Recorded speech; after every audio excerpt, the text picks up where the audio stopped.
News പ്ലസിലേക്ക് സ്വാഗതം. ഒടുവിൽ മനാഫിനും പഴി കേട്ടു. ആ മനുഷ്യൻ 72 ദിവസം അർജുനൻ എന്ന് പറയുന്ന തൻ്റെ ലോറി ഡ്രൈവറുടെ ഡെഡ് ബോഡിയെങ്കിലും തിരിച്ചു കിട്ടാൻ വേണ്ടി പ്രാർത്ഥിച്ച് അർജുനൻ ഇല്ലാതായ ആ മണ്ണിൽ കാത്തിരുന്നതിൻ്റെ കഥ കേരളം അരുമയോടെയാണ് കേട്ടത്. അതിനോടൊപ്പം രാഷ്ട്രീയ, ജാതി, മത, വർഗ ഭേദമില്ലാതെ മനുഷ്യ നന്മ ഉള്ള എല്ലാവരും മനാഫിന് കൈയടിച്ചിരുന്നു. മനാഫിൻ്റെ ആ മനസാക്ഷി പക്ഷേ അർജുനൻ്റെ കുടുംബം അദ്ദേഹത്തിനോട് കാട്ടിയില്ല എന്ന് പറയേണ്ടി വരുന്നു. അർജുനൻ്റെ കുടുംബം തീർത്തും മനാഫിനോട് കാണിച്ചത് ഏറ്റവും വലിയ ക്രൂരതയാണെന്ന് ഇപ്പോൾ സോഷ്യൽ മീഡിയാസ് പങ്കുവെക്കുന്നവർക്കെല്ലാം മനസ്സിലാകും. കാരണം മനാഫ് ഒരു തരത്തിലും യാതൊരു ലാഭവും മോഹിച്ചല്ല അർജുനന് വേണ്ടി നിലകൊണ്ടത്. തൻ്റെ ലോറി വേണ്ട, 40 ലക്ഷം രൂപ വിലയുള്ള ലോറി വേണ്ട, അർജുനനെ തിരിച്ചു കിട്ടിയാൽ മതി എന്നുവരെ പറഞ്ഞ് വിലപിച്ച ആ മനുഷ്യൻ ഇന്ന് ആ കുടുംബത്തിൻ്റെ പഴി കേൾക്കേണ്ടി വരുന്നു. പക്ഷേ ഒന്നുണ്ട്, മനസാക്ഷി നഷ്ടപ്പെട്ടിട്ടില്ലാത്ത മനുഷ്യർ ഇന്ന് കേരളത്തിൽ മഹാഭൂരിപക്ഷമാണെന്ന് തെളിയിക്കുന്നതാണ് കഴിഞ്ഞ ദിവസങ്ങളിൽ കണ്ട പൊങ്കാല ഇടൽ. അർജുനൻ്റെ കുടുംബം കാണിച്ച ക്രൂരതയ്ക്കെതിരെ സോഷ്യൽ മീഡിയ ഒന്നടങ്കം പരാതിപ്പെടുന്നതാണ് നമ്മളിപ്പോൾ കണ്ടുകൊണ്ടിരിക്കുന്നത്. ഇതിൻ്റേതായ ഒരു വലിയ ചരിത്രം നമ്മൾ തികയുമ്പോൾ ഈ അർജുനൻ്റെ കുടുംബം ഉയർത്തിയ ഒരു വിവാദത്തിൻ്റെ കാമ്പ് കൂടി നിങ്ങൾ അറിഞ്ഞിരിക്കണം. അതായത് ഈ മനാഫ് എന്ന് പറയുന്ന വ്യക്തി യൂട്യൂബിൽ നിന്നും വൻ വരുമാനം അർജുനൻ്റെ പേരിൽ ഉണ്ടാക്കി എന്നുള്ളതാണ് ഒരു ആക്ഷേപം. ഇത് വായിച്ചതിന് ശേഷമാണ് യൂട്യൂബിൽ മനാഫിൻ്റെ യൂട്യൂബ് ചാനൽ പരതി നോക്കിയത്. ആ യൂട്യൂബ് ചാനലിൻ്റെ പേര് ലോറി ഉടമ മനാഫ് എന്നാണ്.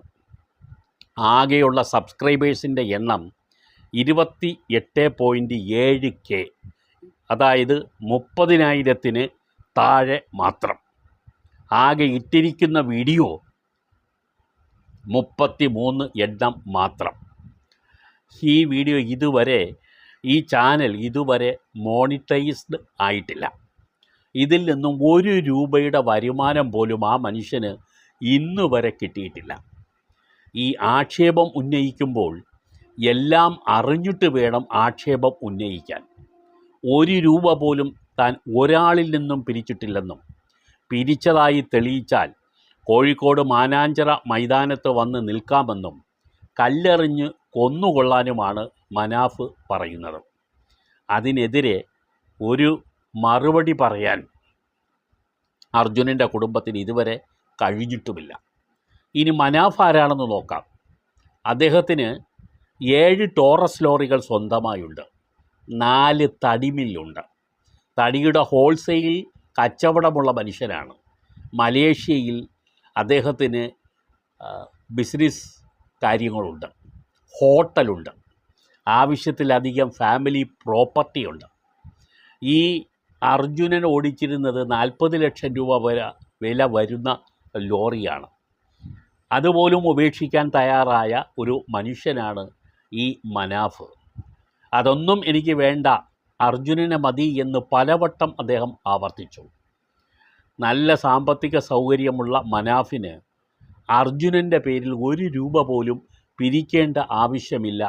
അദ്ദേഹത്തിന് അറിയുന്നവർ ആരും തന്നെ അത് ചെവിക്കൊള്ളുകയുമില്ല.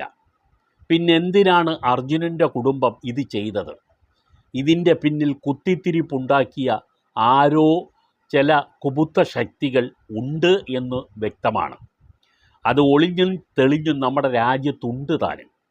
മനാഫിൻ്റെ പേര് മനാഫ് എന്നായതുകൊണ്ടാണ് ഈ കുത്തിത്തിരിപ്പെന്ന് വ്യക്തം. കാരണം എല്ലാത്തിലും ജാതിയും മതവും വേർതിരിച്ച് കാണുന്ന ഒരു മനുഷ്യ പറ്റം നമ്മുടെ സമൂഹത്തിൽ ഇന്ന് ഉണ്ട് എന്ന് നമുക്ക് അവഗണിക്കാനാവാത്ത ഒരു സത്യമാണ്. ആ മനുഷ്യരെ വളർത്തിക്കൊണ്ട് വരുന്നതും ചില ഗൂഢ ലക്ഷ്യങ്ങളുടെ പേരിലാണ്. പക്ഷേ ഒന്നുണ്ട്, മനാഫിനെ അറിയുന്ന അർജുനൻ്റെ കുടുംബം ഒരിക്കലും മനാഫിനോട് അങ്ങനെ ചെയ്യാൻ പാടില്ലായിരുന്നു. മനാഫ് 72 ദിവസം അലയുമ്പോഴും ഈ വീട്ടിൽ അതിൽപ്പെട്ട ആരും തന്നെ ഒത്തുചേരാനില്ലായിരുന്നു എന്നുള്ള യാഥാർത്ഥ്യം വിസ്മരിക്കാൻ പാടില്ല. അർജുനന് വേണ്ടി മനാഫ് കരഞ്ഞതുപോലെ ഈ കുടുംബത്തിൽ ഒരാളും കരഞ്ഞ് കണ്ടിട്ടില്ല. അർജുനൻ്റെ പിതാവൊഴികെ ഒരാളുടെ ഭാഗത്ത് പോലും തീവ്രമായ ദുഃഖം നമുക്ക് പിന്നീട് കാണാൻ കഴിഞ്ഞില്ല. ഇതെല്ലാം ചേർത്ത് വായിക്കുമ്പോൾ മനാഫാണോ അർജുനനോട് ആത്മാർത്ഥത കാണിച്ചത്, അതോ ഈ കുടുംബമാണോ എന്ന് ആരെങ്കിലും ചോദിച്ചാൽ നമുക്ക് മറുപടി പറയാൻ കഴിയില്ല. മനാഫ് ഇന്നും പറയുന്നത്, ആ കുടുംബത്തിനെ വെറുതെ വിട്ടേക്കൂ, ഞാൻ അവരോട് മാപ്പ് ചോദിക്കുന്നു, എൻ്റെ ഭാഗത്ത് തെറ്റുണ്ടായിട്ടുണ്ടെങ്കിൽ ഞാനതിന് മാപ്പ് ചോദിക്കുന്നു എന്നാണ് മാന്യനായ ആ മനുഷ്യൻ പറയുന്നത്. പക്ഷേ ഇതിനിടയ്ക്ക് നിങ്ങളൊന്ന് ശ്രദ്ധിക്കുക, ഈ മനാഫുമായി ബന്ധപ്പെട്ട പരാമർശങ്ങൾ വന്ന ഒരു യൂട്യൂബ് ചാനലിന് താഴെ മോൻസി എസ് പത്തനംതിട്ട എന്ന് പറയുന്ന വ്യക്തി ഇട്ട ഒരു വാക്കുണ്ട്. മഴ തോരുമ്പോൾ കുട എല്ലാവർക്കും ഒരു ബാധ്യതയാണ്. ഈ വാക്ക് തന്നെയാണ് ഈ സംഭവത്തോട് ചേർത്ത് വച്ച് നമുക്ക് വായിക്കേണ്ടതും. മനാഫ് ആ കുടുംബത്തിന് ഒരു കുട ആയിരുന്നു. ഇനിയും താൻ ആ കുടുംബത്തെ ഏറ്റെടുക്കുന്നു എന്ന് പറഞ്ഞ ആദ്യത്തെ വ്യക്തി മനാഫാണ്. കേരളത്തിൽ നിന്നും ഒരു വ്യക്തിയും അത് പറഞ്ഞില്ല. വേണമെങ്കിൽ ലോറി ഉടമ എന്നുള്ള നിലയിൽ അദ്ദേഹത്തിൻ്റെ ദൗത്യം കഴിഞ്ഞ് അദ്ദേഹത്തിന് പോകാമായിരുന്നു. പക്ഷേ അതല്ല, ആ കുടുംബത്തിനെ എൻ്റെ കുടുംബത്തിനോടൊപ്പം ചേർത്ത് പിടിക്കുന്നു എന്നാണ് മനാഫ് പറഞ്ഞത്. മനാഫ് അർജുനൻ്റെ ശമ്പളം 75,000 രൂപ എന്ന് പെരുപ്പിച്ചു പറഞ്ഞതായാണ് ആക്ഷേപം. ആ മനുഷ്യനത് പറഞ്ഞത് കൂടുതൽ ശമ്പളം മനാഫ് അർജുനന് കൊടുത്തു എന്ന് ഈ മനാഫ് ഉറപ്പിച്ചു പറയുകയും രേഖ നൽകുകയും ചെയ്താൽ ഇൻഷുറൻസ് തുകയായി ഒരു വലിയ സംഖ്യ അർജുനൻ്റെ കുടുംബത്തിന് കിട്ടും. അതും ചെയ്യാൻ സ്വയം കള്ളം പറഞ്ഞ ഒരു വ്യക്തിയാണ് മനാഫ്. ഒരു കുടുംബത്തിൻ്റെ സാമ്പത്തിക സ്ഥിതി തൻ്റെ ഒരു വാക്കുകൊണ്ട് അത് ഗുണകരമാകുമെങ്കിൽ അതായിക്കോട്ടെ എന്ന് പറയാനുള്ള സന്മനസ് ആ മനുഷ്യൻ കാണിച്ചു. പക്ഷേ അതിനെപ്പോലും അർജുനൻ്റെ ജീവിച്ചിരിക്കുന്ന കുടുംബം തള്ളിപ്പറഞ്ഞു. ഇനി ഞങ്ങളുടെ കാര്യത്തിൽ ഇടപെടണ്ട, ഞങ്ങളിതെല്ലാം നോക്കിക്കോളാം എന്ന് പറയുന്നിടം വരെ അവരെത്തി. പക്ഷേ ഇത് 72 ദിവസവും അവർ പറഞ്ഞില്ല. കിട്ടേണ്ടത് മുഴുവൻ കിട്ടിക്കഴിഞ്ഞു. സർക്കാർ ജോലി കിട്ടി, സർക്കാർ നൽകിയൊരു നഷ്ടപരിഹാരം കിട്ടി, എല്ലാ ഫാക്ടേഴ്സും അനുകൂലമായി കഴിഞ്ഞപ്പോൾ ഈ 72 ദിവസം അർജുനൻ്റെ ശവശരീരം കിട്ടുന്നതിന് വേണ്ടി വെയിലും മഴയും കൊണ്ട ഒരു മനുഷ്യൻ ആ കുടുംബത്തിനെ ചേർത്ത് പിടിക്കും എന്ന് പരസ്യമായി പറഞ്ഞ ഒരു മനുഷ്യൻ, അയാളെ തള്ളിപ്പറയാനാണ് ഈ കുടുംബം തയ്യാറായത്. അർജുനൻ്റെ കുടുംബം ഒരു കാര്യം മാത്രം അറിഞ്ഞിരിക്കുക, നിങ്ങളെ കൊണ്ട് മനാഫിന് ഒന്നും നേടാനില്ല. അയാളുടെ ഭൂസ്വത്തും അയാളുടെ സാമ്പത്തിക നിലയും നിങ്ങളെക്കാൾ എത്രയോ മെച്ചമാണ്.